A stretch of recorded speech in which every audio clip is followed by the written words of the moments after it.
숨쉬기 운동도 운동이다. 혈압과 콜레스테롤에까지 영향을 미친다는 놀라운 호흡의 효과.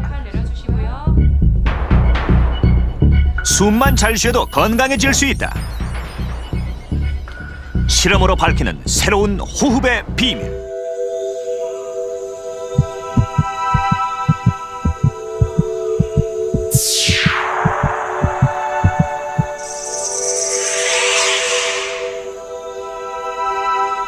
이곳은 공기와 혈액이 마주치는 폐 안입니다. 폐 안에는 허파과리라고도 불리는 마치 포도알처럼 생긴 폐포들이 있는데요. 폐포가 얇고 또 넓을수록 더 많은 양의 공기와 혈액이 서로 접촉하면서 가스 교환을 효과적으로 할 수 있기 때문에 이렇게 꽈리 모양을 해서 면적을 최대한 넓히고 있습니다. 3억 개의 폐포를 다 펼쳐놓으면 무려 70제곱미터나 되는데요. 이곳에서 하루 10,000리터에 달하는 공기가 교환됩니다. 지금 이 순간 우리 모두에게 일어나고 있는 현상입니다. 이 숨을 쉬는 것은 생명 유지에 있어서 가장 기본적이고 필수적인 생리지만 평소 우리는 호흡에 그리 큰 관심을 가지고 있지 않습니다. 하지만 호흡은 건강과 밀접한 관계가 있습니다. 숨을 잘 쉬는 것만으로도 건강이 좋아질 수 있습니다. 호흡은 외호흡과 내호흡으로 나뉜다. 산소가 폐로 들어가 이산화탄소와 가스 교환이 이루어지는 것이 외호흡. 그 산소가 혈관을 따라 세포에 전달되는 것이 내호흡이다. 이 대사 과정에서 에너지가 소비되는 것은 당연한 원리다. 호흡으로 정말 살이 빠질 수 있는지 실험을 통해 알아보기로 했다. 비만이라고 생각하는 성인 남녀 10명의 지원을 받아 체성분 검사를 시행했다.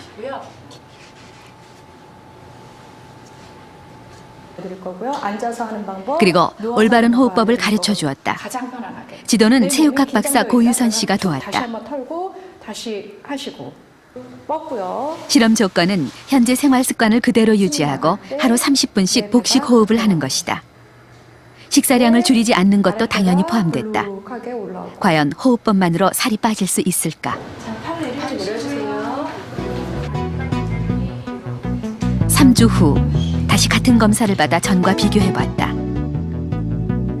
기준은 체내 지방의 무게를 측정한 결과치다.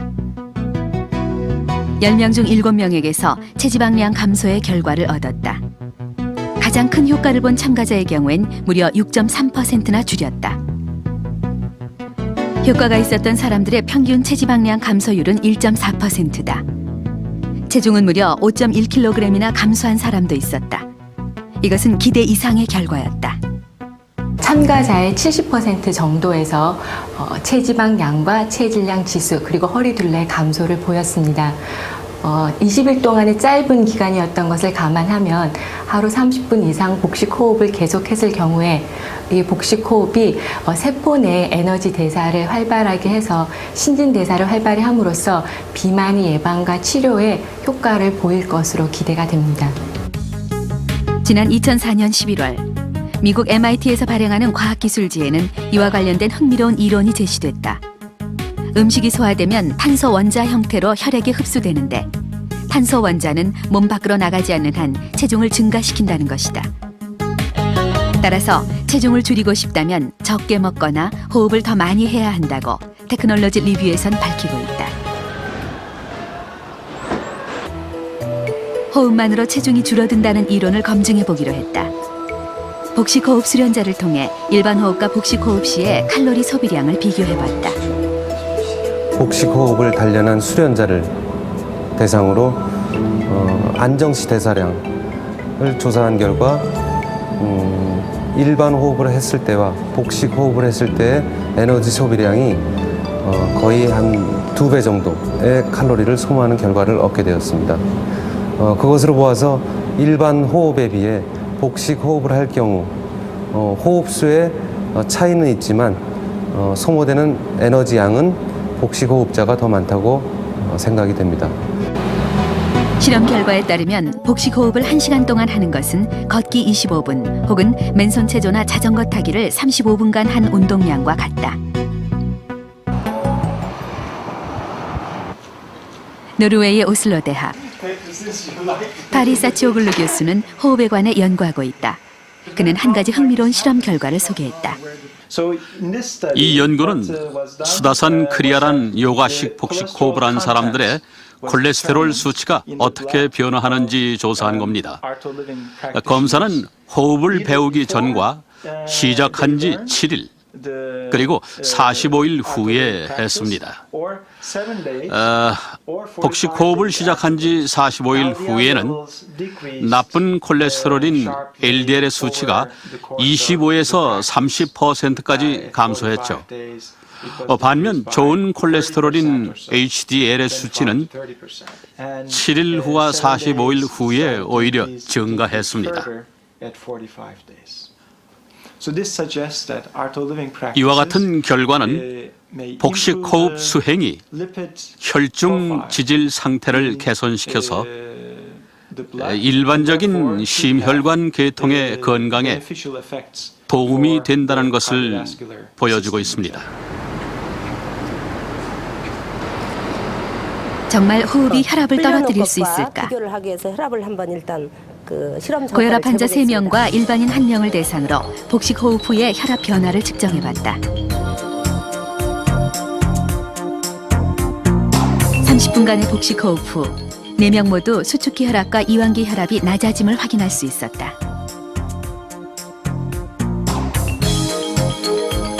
이에 관한 내용은 서울대학교와 우석대학교의 간호대학에서 공동으로 연구한 바 있다. 복식 호흡 훈련이 고혈압 노인의 혈압에 미치는 영향에 대한 논문이다. 본태성 고혈압 노인들을 대상으로 8주간 복식 호흡을 하게 한 결과 혈압 감소에 효과가 있다는 결론이다. 복식호흡 훈련은 우리가 배우기 쉽고 또 간단한 방법에서 지금 이 말씀하신 대로 효과를 좀 의심하는 경우가 있는데요. 우리가 평상시에도 이 활용해 보시면 예를 들면 굉장히 긴장될 때 심호흡 한번 해보십시오. 굉장히 그 긴장이 완화되는 걸 느끼시던 것과 마찬가지로 이런 호흡을 평소에 많이 배우셔서 활용하면 세상에 고혈압뿐만 아니라 아까 그 질병 예방하는 데 아주 좋은 효과가 있다고 생각합니다. 복식 호흡으로 혈압이 떨어질 때 우리 몸 안엔 어떤 현상이 일어나는 것일까? 혈관의 상태를 살펴볼 수 있는 도플러 검사로 관찰해봤다. 50.8이었던 혈류 속도는 복식 호흡을 하자 평균 30 정도로 떨어졌다. 또 심장 박동과 혈압도 함께 측정했는데 일반 호흡을 할 때보다 복식 호흡을 할 때 호흡수도 느려지고 심장 박동수가 떨어지는 등의 현상도 나타났다. 몸의 긴장이 풀렸다는 신호다. 복식 호흡은 교감신경 기능은 저하시키고 부교감신경 기능은 항진시키는 효과가 있습니다. 그래서 복식 호흡으로 인해서 혈압과 맥박은 감소하고 말초 혈관 저항이 감소됩니다. 말초 혈관 저항이 감소하면 혈류 속도도 떨어지고 맥박하고 혈압도 감소하게 되는 것이 다 연관이 돼 있습니다. 긴장이 되어 있는 그런 뭐 뇌의 상태라든지 아니면 온몸에 이렇게 힘이 들어가 있는 상태라든지 이것들을 조절해서 좀 더 이완되어 있는 상태로 이렇게 바꿀 수가 있는 거죠. 뭐 이런 복식 호흡을 오래 하게 돼서 전반적으로 긴장 수준이 낮아지게 되면 뭐 백혈구가 생산되는 속도도 좀 더 늘어난다든지 손상된 조직이 회복되는 속도가 빨라진다든지 이런 형태의 몸에 좀 더 도움이 되는 작용이 많이 일어납니다. 또 태아 가사, 태아 곤란증 같은 것도 좀 낮게 나타났습니다. 천천히 호흡하는 과정을 통해서는 그런 것을 좀 교감신경이 활성화된 걸 낮춰줄 수가 있죠. 상대적으로 부교감신경을 활성화시켜서 호흡도 좀 편해지고 심박동수도 좀 느려지고 산소 공급도 좀 원활해지고요. 근육이 이완이 되죠. 이완이 되고 마음도 편안해지고 이런 그 좋은 방향으로 많이 이루어질 수가 있습니다. 이 모든 효과가 부교감 신경의 영향인 것이다. 그렇다면 부교감 신경이란 무엇일까? 우리 몸의 반응을 조절하는 것은 교감 신경과 부교감 신경이다. 교감 신경이 활발하면 심박수가 빨라지고 혈관이 수축하는 등 심신이 긴장한 상태가 된다. 부교감 신경은 이와는 반대로 편안하고 안정된 상태를 유도하는 작용을 한다. 그런데 복식 호흡을 하면 바로 이 부교감 신경이 활성화된다는 것이다.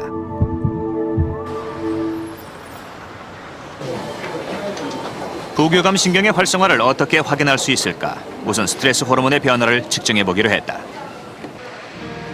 30분 동안 편안한 상태에서 복식 호흡을 하게 한 후 시행하기 전의 수치와 비교해 봤다.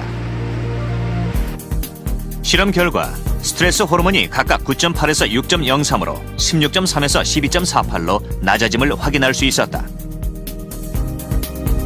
보통 스트레스 호르몬은 오전에 많이 분비되고 시간이 갈수록, 즉 오후가 될수록 그 스트레스 호르몬의 분비는 떨어지는 경향이 있습니다. 그러나 본 실험에서처럼 단지 30분간의 간격을 두고 이 정도 수치를 보이기는 실제로는 어렵습니다. 좀 더 구체적인 부교감 신경의 작용을 알아보기 위해서 바이오 피드백을 해보기로 했다. 바이오 피드백이란 몸에서 일어나는 미묘한 변화를 실시간으로 감지해내는 검사법이다. 복식 호흡을 계속하자 근육의 긴장도가 떨어지고 말초 혈관 온도가 올라갔다. 또한 심박수가 줄어드는 등 전반적으로 몸이 이완된 증상이 나타났다. 그리고 안정된 상태에서 나타나는 뇌파인 알파파도 측정됐다. 한 가지 흥미로운 사실은 숨을 들이쉬고 내쉴 때 심장의 박동수가 달라진다는 점이다. 나타내고 있는 것인데요. 이렇게 숨을 내쉬고 있을 때는 심박동수가 줄어들고 이렇게 숨을 들이쉬고 있을 때는 심박동수가 이렇게 올라가게 됩니다. 그래서 이렇게 복식 호흡을 심박수가 변한다는 것은 결국 자율신경을 복식 호흡으로 조절할 수 있다는 것을 의미한다. 때와 내쉴 때 심박동수가 달라지게 됩니다. 자율신경이라는 것은 원하기는 우리가 의지로 조절을 할 수 없는 그런 영역인데 우리가 호흡을 조절하는 것을 통해서 자율신경계에 영향을 줄 수가 있고 또 좋은 쪽으로 바꾸어 나갈 수가 있다는 거죠. 그래서 복식 호흡이 전신적으로 많은 도움을 줄 수 있는 기전 중에 하나가 복식 호흡을 이용을 해서 우리가 그전에는 조절을 할 수 없었던 자율신경계를 조절할 수 있다는 점에 있겠습니다. 이 중국에서 가장 오래된 의학서인 이 황제내경을 보면 2500년 전에는 분당 호흡수가 8번에서 9번 정도였다고 합니다. 하지만 현대인들은 보통 15번에서 20번 정도를 쉽니다. 과거에 비해서 호흡이 많이 빨라졌죠? 현대인의 호흡법은 건강에 어떤 영향을 미치고 있을까요? 과연 어떻게 숨을 쉬어야 하는 것일까요? 사람은 태어나는 순간부터 복식 호흡을 한다. 깊고 편안한 숨이다. 그러나 성인이 되면 가슴이 움직이는 얕은 흉식 호흡을 하게 된다. 어릴 때 쉬었던 자연스러운 호흡법을 나이가 들수록 잃어버리는 것이다. 흉식 호흡은 복식 호흡에 비해 횡격막에 크게 의존하지 않는다. 그러나 복식 호흡을 하면 횡격막을 최대한 이용하게 된다. 횡격막을 얼마나 크게 움직이는지가 중요하다. 횡격막에 붙어 있는 여러 가지 이제 신경들이 있는데 그 신경 중에 이제 그 미주신경이라는 신경이 있는데요. 그 신경이 이제 부교감 신경 활동을 지배하는 그런 굉장히 중요한 신경입니다. 근데 그 미주신경에 아마 영향을 주는 걸로 생각이 지금 되고요. 일본 도쿄의 니시하라 병원. 마사유키 씨는 천식과 아토피를 앓고 있다.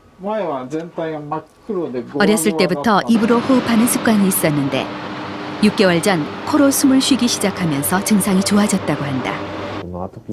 아토피가 이마 이 부분이 싹 다 벗겨져서 항상 딱지가 앉을 정도로 심했어요. 천식도 심해서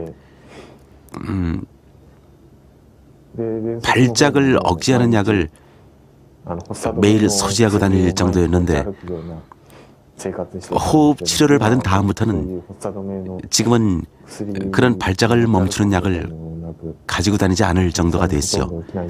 발작이 거의 안 일어나거든요.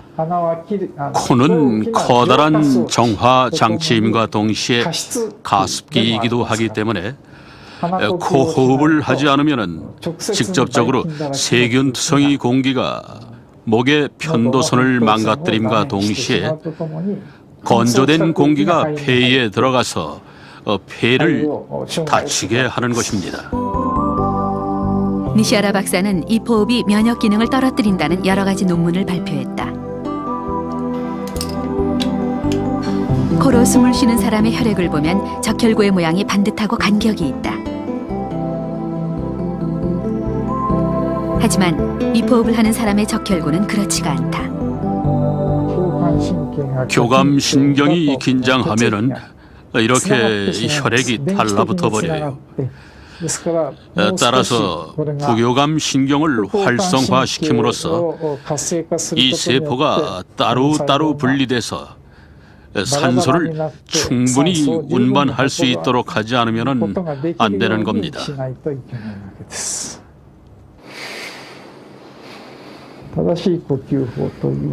올바른 호흡법이란 코로 하는 것입니다. 코 호흡을 하면서 잘 씹어먹는 것. 이게 포유동물과 인간의 가장 효과적인 호흡법이죠.